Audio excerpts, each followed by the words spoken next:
tardes a todos.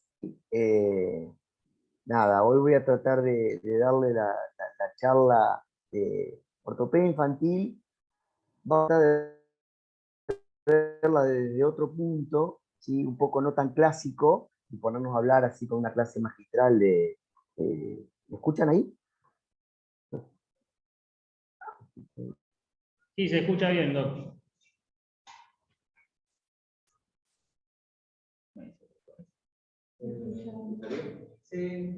Y que de esta manera nos centre en algunos conceptos. Voy a empezar, más o menos se va a manejar de esa forma. ¿Se ve ahí la charla o no? Pues a mí se me aparecen carteles todo el tiempo. ¿Me escuchan? Hola, Ramiro, ¿me escuchás? Se ve y se escucha. Ah, bueno, perfecto. Bueno, entonces, sin más preámbulos, vamos a arrancar con la dinámica de la charla, ¿sí? Entonces, nos vamos a basar en casos y situaciones que pueden consultarles a ustedes y que tienen que ver fundamentalmente con una resolución que muchas veces es traumatológica. En este caso puntual, les voy a mostrar un niño de 2 meses y 16 días de vida que nos consulta porque tiene crisis de llanto brusco desde el nacimiento y le notan edema duro y doloroso de ambas piernas de 7 días de evolución. El chico tiene un peso adecuado para la edad gestacional, es un chico eutrófico, pesa 5,5 kilos, y de alguna manera esas son las imágenes clínicas de sus antebrazos y sus piernas. Viene con un laboratorio hecho en donde hay una eritrosedimentación de 12 milímetros en una hora, una hemoglobina de 11,3 gramos por litro, con un volumen corpuscular media y una hemoglobina corpuscular media normal, ¿sí? 3.650.000 de hematíes, 5.100 blancos, sin otra particularidad, con una BRL negativa. Entonces, de alguna manera, las radiografías es el primer estudio. Para nosotros la radiografía es como para ustedes el estetoscopio. O sea, un traumatólogo que hace un examen físico lo complementa con una radiografía. Aunque muchas veces tenga la sospecha de que no va a encontrar nada, es fundamental para descartar otras cosas, ¿sí? Porque muchas veces la clínica se confunde. Y acá vamos a parar un segundito y me gustaría que alguno de los presentes pueda definirme qué es lo que marca esta flecha o qué es lo que les llama la atención de estas radiografías. Ramiro, te dejo que vos manejes un poco la auditorio. Bueno, alguno que quiera participar tiene que hablar fuerte y claro. ¿Cómo describirían esta imagen? Empiezo a decir. Como un aumento de la tibia del cortical. Sí, como también como si hubiera afectado el periodo de la zona de la tibia de la derecha. Afectación de la tibia, digamos del periósteo de la tibia, un aumento de la cortical de la tibia del lado derecho donde está señalado. Bien, bien, correcto. Fíjense que en el cúbito pasa algo similar, que ustedes lo observan con detalle. De alguna manera esto se condice con ese aumento de volumen duro de las piernas y de los antebrazos del bebé. Esto se define como hiperostosis, ¿sí? Es una reacción perióstica, pero en realidad las reacciones periósticas pueden ser de diferentes tipos. Este tipo puntual, que es unicapa, es una sola capa gigante, se define como hiperostosis, ¿sí? En esta radiografía, para no hacer hoy, ya que la charla no es presencial, la preparé más corta y como para que no perdamos, digamos, el hilo y la idea del curso. Pero en esta radiografía lo que se suma es que se observa en la mandíbula inferior, el maxilar inferior, se observa hiperostosis también. Entonces, nosotros cuando hemos visto algunos de estos casos, ya con eso podemos cerrar el diagnóstico como traumatólogo. Pero muchas veces en la práctica habitual clínica no es tan común de ver esto.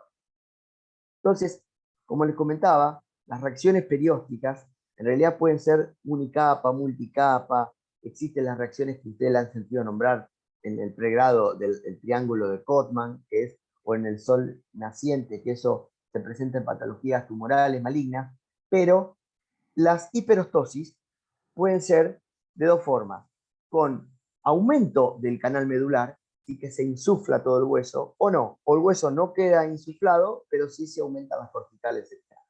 ¿Sí? Y cuando uno ve estos procesos, de alguna manera, se nos tiene que venir a la cabeza distintos diagnósticos diferenciales. Entonces, estos son los principales diagnósticos diferenciales cuando uno ve una hipertosis en radiografías, y vamos a desmenuzar por lo menos en esta tabla. ¿Sí? Entonces, la hipervitaminosis A también puede dar este tipo de lesiones, pero generalmente son lesiones que se suelen ver en tibia y en cúbito, pero son de menor envergadura, no tienen ese aumento tan notorio de las corticales. Generalmente puede haber un antecedente de tratamiento de acné de la mamá, en general. ¿Sí? Otras formas de presentar reacciones periósticas, como ustedes pueden observar aquí, ¿sí? En esta tibia, son las osteoartritis u osteomielitis. En realidad hablamos de osteoartritis porque estamos hablando de un grupo etario específico, ¿sí? Estamos hablando de un paciente menor de 18 meses, y como ustedes pueden ver en ese esquema anterior, los vasos que vienen desde la medular y se frenan en la metáfisis, en los pacientes menores de 18 meses suelen atravesar el cartílago testículo. Por lo cual, las infecciones articulares nunca son puras, son osteoarticulares en este grupo etario. ¿Sí? Otra patología que puede cursar también con signos de periostitis es el Lewy congénita, pero generalmente, obviamente este paciente era BRD negativo, pero generalmente esas periostitis son más tenues y se suele acompañar de algunas alteraciones cutáneas, como ustedes pueden ver en estas imágenes. ¿Sí? Una patología que prácticamente está desaparecida, al menos en nuestro medio, ¿sí? Es el escorbuto, restricciones alimentarias severas, y generalmente se acompaña de una gran osteopenia generalizada de todos los huesos, todo el esqueleto. Este chico no tenía una osteopenia. Y se puede observar lo que son las astas o llagas bucales también. Patologías menos comunes como la deficiencia del cobre o la enfermedad de Manske también puede dar mucha osteopenia y puede generar alguna reacción perióstica. Pero en general, como es una patología que se va poniendo de manifiesto conforme el niño crece, uno empieza a observar este cabello ralo, ¿sí? Como si fuese virulana, y el chico empieza a tener como una pérdida de un déficit de atención también. Y obviamente, lo vamos a tratar como un tema importante y aparte, lo que se denomina el síndrome de maltrato infantil. O sea, nosotros podemos tener a través de una consulta y una observación de una radiografía, una reacción perióstica que nos puede desencadenar en sospechar un maltrato y confirmarlo después. ¿Sí? Ustedes seguramente conocen que hay lesiones muy específicas asociadas al maltrato infantil, como la equimosis multicolor, ¿sí? Diferentes estadios de evolución, como evidencia de lesiones frecuentes previas, tipificadas mediante cicatrices antiguas o fracturas consolidadas en la radiografía. Las lesiones periorales, trauma en la zona perineal o genital, fractura de hueso largo en niños menores de 3 años de edad, o lesión de víscera interna, ¿sí? Como por ejemplo un traumatismo cerrado, hematomas subdurales y demás. Pero desde el punto de vista traumatológico, les voy a mostrar y hacer énfasis en algunas lesiones que son muy características y que muchas veces se manifiesta con estas pequeñas reacciones periódicas. Este tipo de triangulito que uno puede observar cerca de las metáfisis de los huesos largos son los que se denominan fracturas en corte, ¿sí? Fracturas en esquina. Y en realidad representan una fractura de la metáfisis y de la fisis, ¿sí? Que se exterioriza con una reacción perióstica en la punta. Y estas suelen ser lesiones o fracturas por el propio shaking o zamarreo de los chicos. Otras lesiones muy características son las lesiones de los discos intervertebrales, en realidad de la placa terminal, ¿sí? Cuando se produce lo que hablamos recién del shaking, en esa suerte de desplazamientos, las placas terminales de las vértebras pueden fracturarse, o sea, separarse del cuerpo vertebral, y van a generar esos pequeños acunamientos que luego se manifiestan con pequeñas acciones superiores. Bueno, lo que marca acá la imagen son 3 fracturas costales en estadio ya de consolidación que difícilmente se asocian a un trauma espontáneo en un paciente infante. Es muy importante tener en cuenta cuando uno va a hacer un diagnóstico a través de una lesión ósea de maltrato infantil, considerar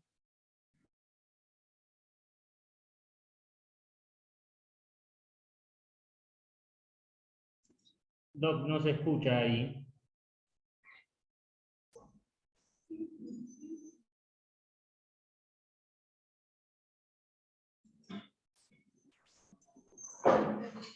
No se estaría. Ahora sí. Ahora sí, perfecto, perfecto. Hay un tema de conexión. Bueno, lo que les comentaba, que siempre hay que tener en cuenta y considerar patologías poco comunes de fragilidad ósea, ¿sí? Las osteogénesis imperfectas son el patrón típico, ¿no? Digamos, el arquetipo de la fragilidad ósea, pero hay muchísimas formas de osteogénesis imperfecta. A veces son tan sutiles que son muy difíciles de diagnosticar. Y hay otro tipo de enfermedades también, de déficit de minerales y demás, que suelen generar fragilidad ósea. Y como les decía, hubo casos de demanda en donde se hace una acusación, se hace un diagnóstico de alta sospecha de maltrato, sin embargo, se acusa todo el entorno familiar, que es donde generalmente se producen estas lesiones, y posteriormente, después de muchos estudios, muchas veces hasta habiéndole cuidado la custodia a los chicos, se termina haciendo el diagnóstico de fragilidad ósea. Entonces eso genera un daño muy importante. De todas maneras, hay situaciones que no ameritan duda, como una fractura diafisaria en diferentes estadios de evolución. Este chiquito, sí, tuve la desgracia de verlo, y por desgracia vi muchos de estos chicos en mis años de guardia, en Gutiérrez, con estas fracturas de ambas tibias, fíjense, en distintos estadios de evolución. Se hizo la denuncia, se hizo el diagnóstico de maltrato, se dio lugar a un sistema de asistencia social, pero el chico continuó en su ámbito social. Pocos meses después vuelve a internarse ya con fracturas de cráneo, con este gran cefalohematoma, y el chico fallece. ¿Sí? Con lo cual, cuando yo veo una fractura diafisaria en distintos estadios de evolución, es muy importante porque no quisiera decirlo de esta forma, pero muchas veces es un presagio de muerte. Si el chico no se hace un buen estudio de su ámbito social, podemos tener esta desgracia. Este es otro caso similar, en donde se encontraba una fractura diafisaria de fémur y una fractura también de tibia, que por suerte este chico no terminó falleciendo. Pero dejemos todo esto de lado y volvamos a nuestro caso puntual, el que les decía preguntar, este chico sano, de una familia de buen medio, que en realidad los consulta porque le nota esto, tiene 2 meses y medio, y aparecían estas hiperosmosis. Y como en el cuadro, en la primera tabla que les mostré, esto representa una hiperostosis hospital infantil, ¿sí? O enfermedad de CAFE. Ramiro, quién sabe algo de, o me puede contar algo de CAFE, del auditorio?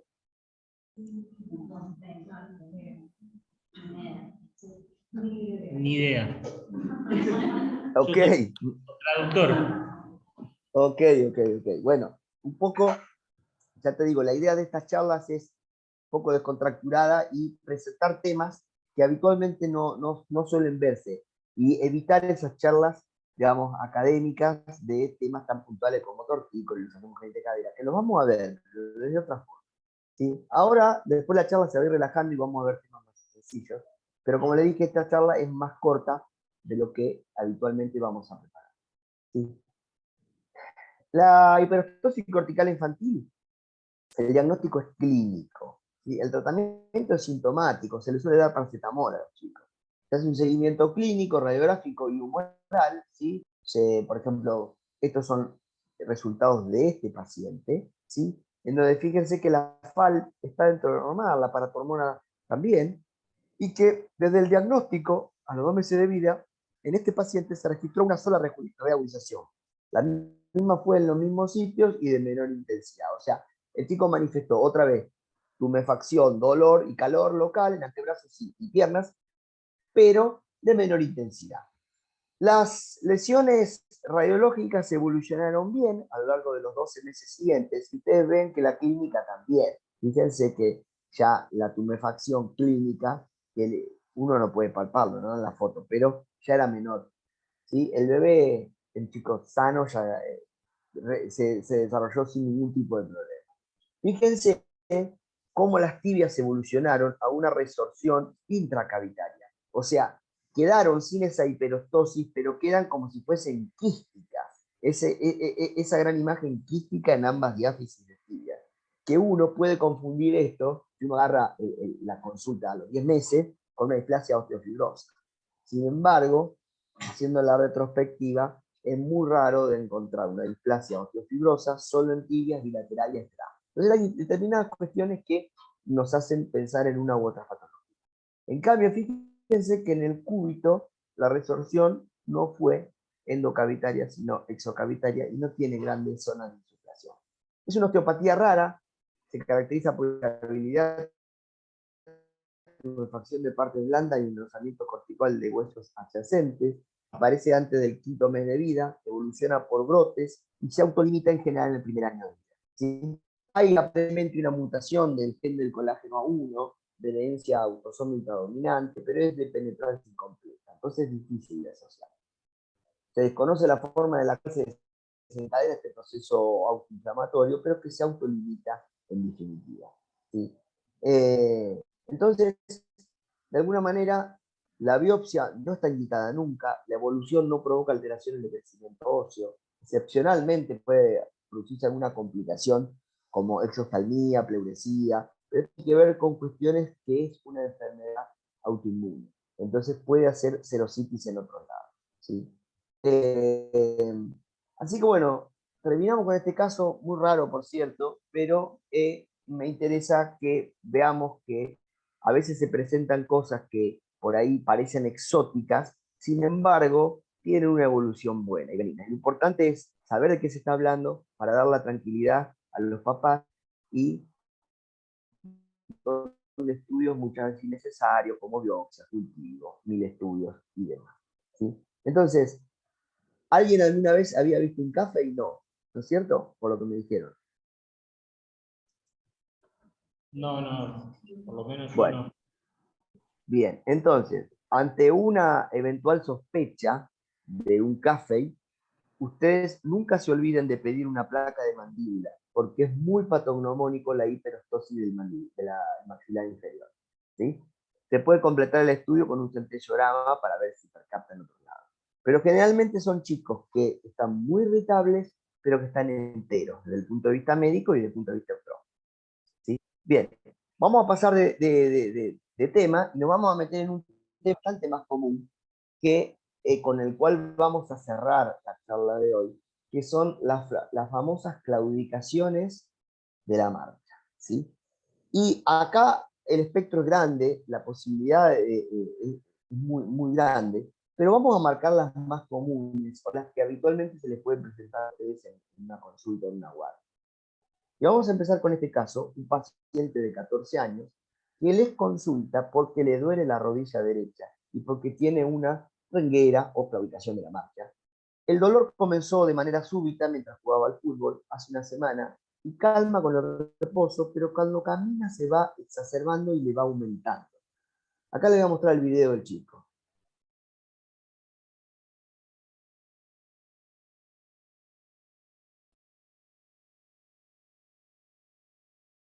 Sutil, ¿no?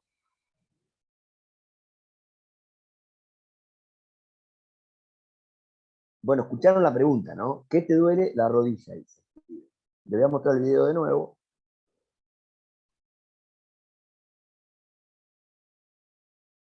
Tiene una claudicación muy sutil.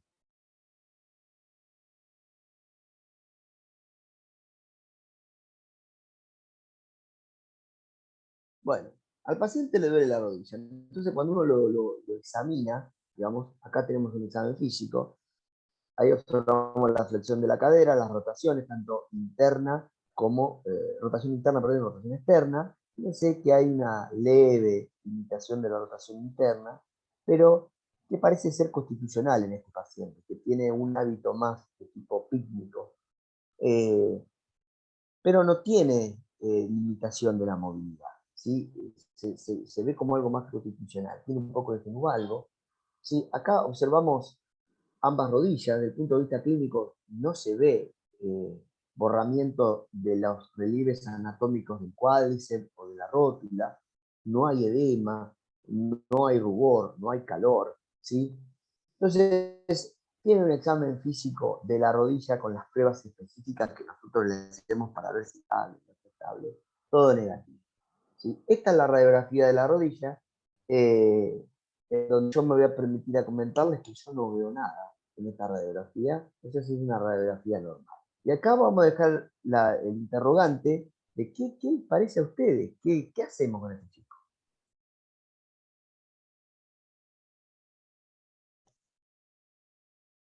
Yo no los escucho, ahí los escucho. No, ahora no los escucho. ¿Me escuchan ahí? Sí, sí, se escucha, acá hay silencio, pero Bien. ¿Qué se les ocurre? ¿Cómo seguimos con esto? manejar el dolor, plantearon. Manejar el dolor, perfecto. Bien, lo que pasa es que el chico ya hace 3 semanas que viene consultando que le duele. Le dan ibuprofeno, pero cada vez le duele más. Guille, ¿qué decías? De pronto otro tipo de imagen, porque de pronto no pudo ver la parte interna de la rodilla, de pronto una ecografía o de pronto una tomografía. Bien, vos traducime, Ramiro, porque yo lo escucho muy de fondo. Sí, Piden otro estudio. hacer algún otro examen complementario sobre la rodilla, como una tomografía, Bien. una ecografía, una resonancia. Ok, la verdad que no me parece mal. Pero si ustedes están en la guardia, hasta que se hace una resonancia, muchas veces se demora eso. ¿Ustedes podrían pedirle algún otro estudio rápido que les pueda dar información de lo que este chico pueda tener? ¿Se les ocurre algo? Una ecografía plantean.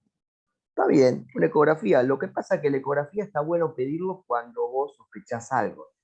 En este caso, una rodilla fría, sin choque rotuliano, que no está, digamos, que no tiene líquido. ¿Qué vamos a ver ¿qué esperan ver, digamos? Acá plantean, ¿no le puedo doler la rodilla porque le duele la cadera, porque tiene algo en la cadera? Bueno, es muy interesante esa pregunta. Y entonces, ¿qué podemos hacer? Una radiografía de cadera, de Muy ambas. bien, muy bien. Le hacemos una radiografía de cadera porque la podemos hacer en el momento, ¿sí? Bueno, le pedimos un laboratorio también, ¿no? El laboratorio normal. Este chico acá está el laboratorio normal, ¿sí? Y acá está la radiografía de cadera. Sí, te decimos frente y perfil. ¿Alguien ve algo que le llame la atención?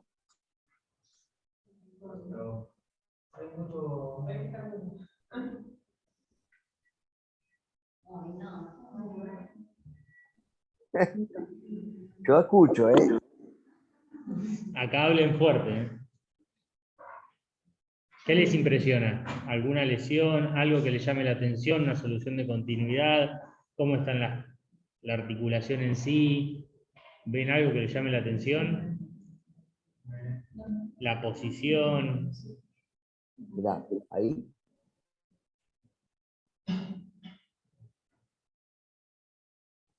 ¿También articuladas?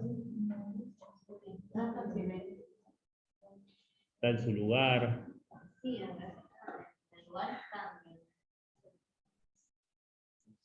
Muy bien.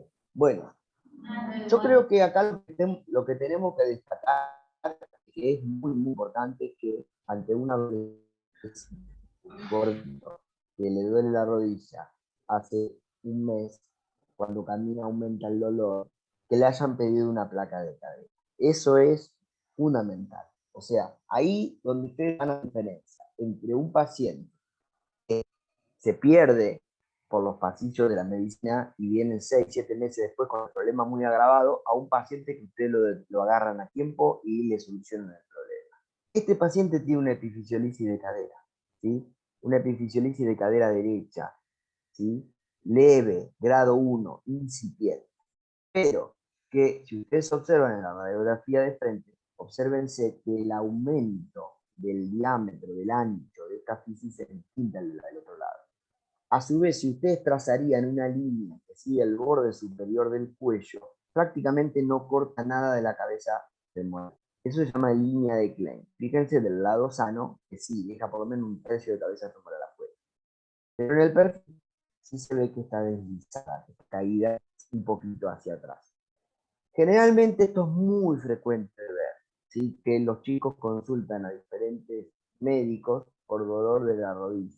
Sin embargo, el problema está en la cadera, ¿sí? Y si esto uno no lo diagnostica a tiempo y lo deja que el chico siga andando, esto se va agravando y cada vez se desliza más. Cuando es un deslizamiento leve, como es en este caso, uno con una pequeña operación le pone un tornillo de manera extraña que le detiene el deslizamiento y el problema solucionado. Este chico va a tener una vida normal. Pero si uno lo deja andar por la vida, ese chico puede progresar y hacer estos deslizamientos severos, y esos deslizamientos severos sí ya son muy complejos resolverlos y nunca quedan como si no hubiesen tenido nada, ¿sí? Entonces, digamos, esto es la fijación in situ que se hace de manera profiláctica en las dos caderas. En este caso, nosotros tenemos una manera de determinar a quién le fijamos las dos caderas, o sea, la que todavía no se hizo, y se llama score de Oppo modificado, en donde según un valor, nosotros sabemos que la probabilidad de que haga la epifisiolisis de la otra cadera es muy alta. Entonces, recordar este viejo aforismo, que la cadera llora por la rodilla, ¿sí? Y eso se debe a la rama del nervio obturador, que pasa bien por debajo del agujero obturador y va a dar la sensibilidad a la cara medial de la rodilla en el dermatoma y medial, y que cuando hay un proceso sinovítico, cuando hay una inflamación alrededor de la cadera, generalmente se le está comprometido, ¿sí?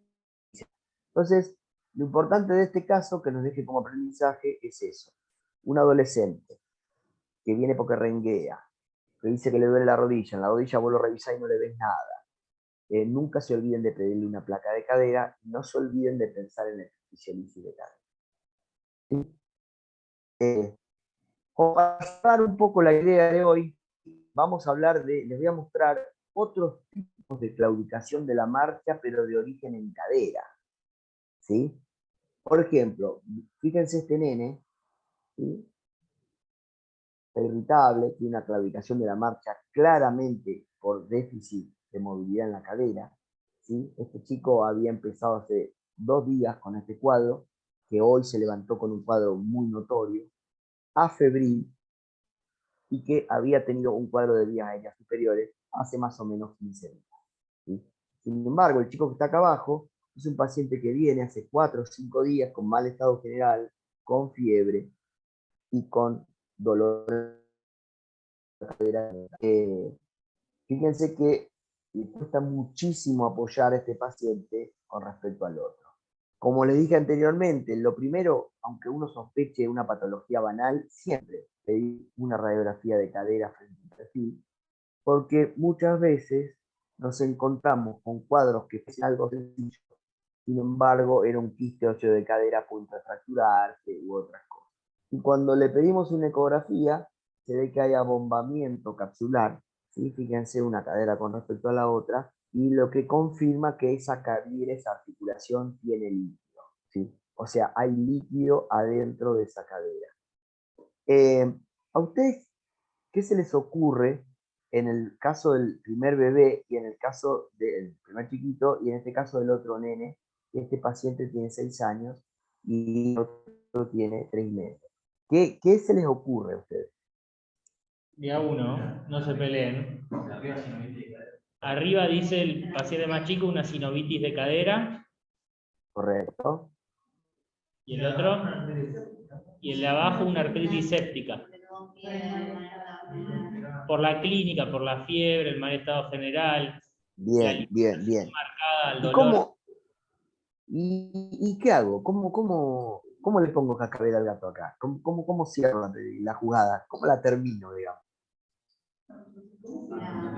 Artrocentesis mencionan. Ecografía. Muy bien. Vamos, ahí está la artrocentesis. Fíjense que esta artrocentesis está filmada de un R1 hace muchísimos años. No había puesto ni los campos. Bueno, pero bueno, fíjense cómo viene el líquido de las características macroscópicas del líquido de la cadera. ¿Sí? Es un líquido que es un líquido turbio, no es un líquido claro. ¿Sí? Entonces, si bien nosotros vamos a pedir un citoquímico y vamos a pedir un cultivo de ese líquido y vamos a hacer un hemocultivo y vamos a hacer un laboratorio completo, ya con esta punción el cuadro se asume una artritis séptica de cadera. Cuando uno punza una sinovitis de cadera, ¿sí? La sinovitis de cadera tiene un líquido claro, muy claro, parecido prácticamente al agua.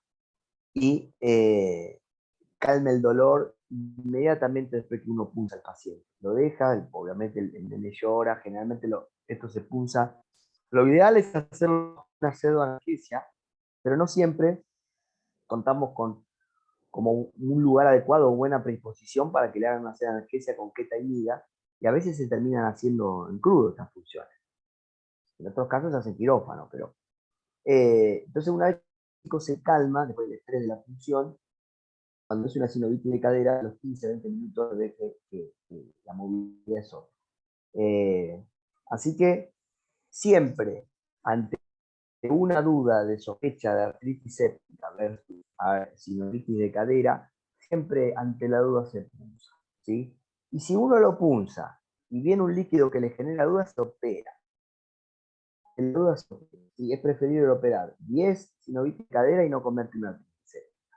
Pues el riesgo de la cirugía es muy bajo. Es el análogo al apendicitis del cirujano general. En cambio, el riesgo de no operar una artritis séptica de cadera no solo puede, sino que puede dejar secuelas muy graves en la cadera. ¿Sí? Entonces, estas son otras maneras de claudicar por problemas en la cadera. Fíjense, este paciente es un paciente de 7 años que tenía esa renguera con leve dolor, pero que llevaba 6 meses de evolución y venía consultando en distintos lugares. Cuando se le solicita una radiografía, aparecen esas imágenes. ¿Alguien me puede describir qué ve en esas imágenes? ¿Qué es lo que impresiona en esas imágenes de la cadera?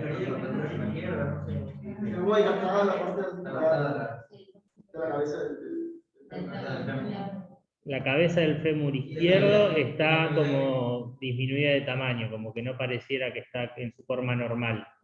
Correcto. ¿Y ustedes recuerdan alguna enfermedad que pueda dar esto? Muy bien, el PERTE. ¿Quién sabe algo de un PERTE? ¿Qué es el PERTE? Muy fácil, es muy sucinto, no nada complicado. La necrosis vascular de la cabeza del fémur, quizás produce una degradación del hueso, digamos. ¿Se escucha ahí, Doc? Hablan Sí, de la... sí. Perfecto.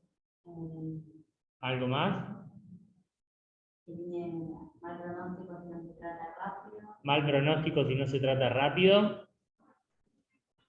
O sea, la actividad física, no deportista, Que está asociado a las personas que hacen actividad física. Eso es lo que... Muy breve de tiempo, le deja de llegar sangre a la cabeza del fémur, pero rápidamente se repercute de nuevo. Entonces, se empiezan a generar un montón de cambios que, productos de esa isquemia transitoria, que es distinta de la necrosis originada por un trauma o la necrosis originada por ejemplo, los corticoides cuando uno trata una leucemia, ¿sí? Donde ahí no hay repercusión, ahí se mueve la cabeza del fémur y ya está, murió. Cambio en el PERTES, rápidamente se reperfunde y se empieza a generar hueso de nuevo, y ese hueso de nuevo es muy blando.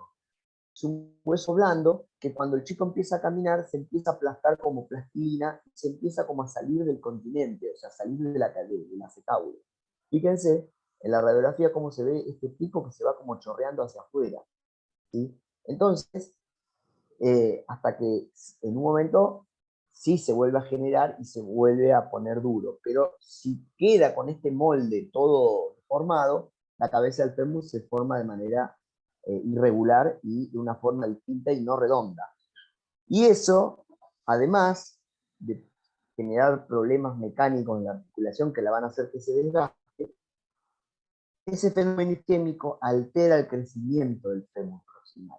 Y esa cabeza del fémur no va a crecer de manera normal en el tiempo. Entonces se le suman otros problemas secundarios al daño del cartílago de crecimiento. ¿Sí? Entonces, el PERTES es un proceso inflamatorio, cosa no conocida, lo hacen en general chicos predispuestos, no cualquiera puede hacer un PERTES,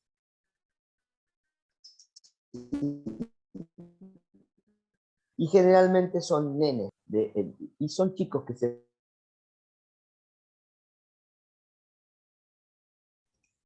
Se está cortando ahora, Doc.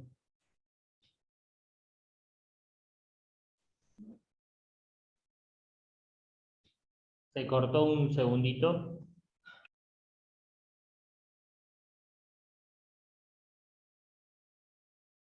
partido de dolor no se puede mover. El PERTES anda por la vida claudicando sin problemas, ¿sí? Bien, Se cortó un rato lo anterior, no se llegó a escuchar. bueno, en resumen, el PERTES es una enfermedad inflamatoria autolimitada que la hacen quienes pueden, no cualquier chico puede hacer un PERTES, hay que tener una predisposición para hacer un PERTES, que es común en varones y no en nenas, 6:1 la proporción. Es mucho más común el PERTES alejándose del Ecuador. Por eso en países como, valga la redundancia, Ecuador o Centroamérica es muy poco frecuente, y en los países más cerca de los polos, como nosotros, o Estados Unidos, es muy común, o Australia, el PERTES. Hay una predisposición y que en realidad es el producto de un problema medio autoinmune que no queda claro, pero que las principales consecuencias van a estar dadas por la alteración del crecimiento que va a tener ese fémur proximal después. Entonces, en resumen, el PERTES no es la sinovitis de cadera o la artritis séptica, que se presenta de la noche a la mañana con un dolor tremendo y con una imposibilidad para caminar, sino que es una claudicación muy sutil, muy leve en un chico inquieto que anda claudicando por meses así por la vida sin problema. Hasta que la madre o la abuela consultan, porque dice, che, renguea, chico. Entonces uno ahí tiene que pensar en esta posibilidad. Pero fíjense cómo se reduce el diagnóstico a una radiografía. ¿Sí? El diagnóstico de la epifisiolisis se reduce a una radiografía de cadera, el diagnóstico de un PERTES se reduce a una radiografía de cadera. Este es otro caso, paciente grande, ¿sí? Que viene derivado del interior, con un acortamiento interesante del miembro inferior y con una claudicación muy marcada. Esta maniobra que les pongo en la foto de acá abajo se llama el signo de Galeazzi, en donde se detecta de esa forma que el acortamiento es, digamos, preferentemente femoral, ¿sí? Y no en las tibias. ¿Qué se les ocurre? ¿Por qué puede tener una pierna más corta un paciente y con esa diferencia de largo y esa claudicación a la forma de caminar? Los padres dicen que desde que empezó a caminar lo ven así. Acá Les dejo la menciona pregunta. a la displasia congénita de cadera. Muy bien, no se escucha, Doc.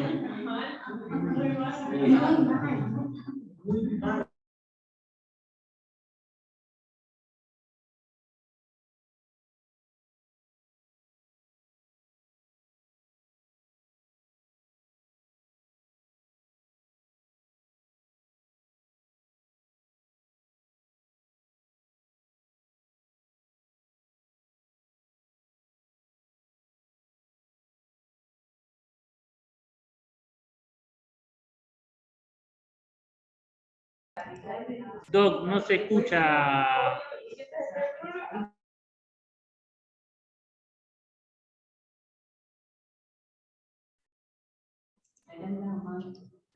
¿Ahora se reconectó, Doc? Bien, ¿me escuchan ahí? Ahora sí.